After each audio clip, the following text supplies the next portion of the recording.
PTI की अजब corruption की गजब कहानी। 3 साल दौर में फरहद शहजादी के असासों में हैरत अंगेज इजाफा।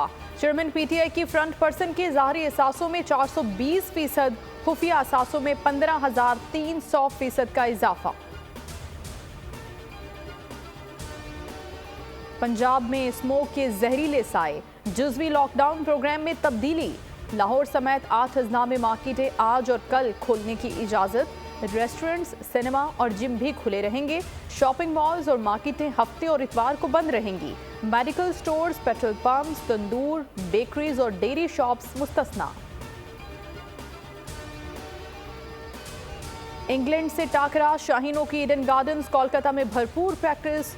शाहीन, हारिस, हसन, वसीम जूनियर और जमान खान ने बल्लेबाजों का जमकर इम्तहान लिया।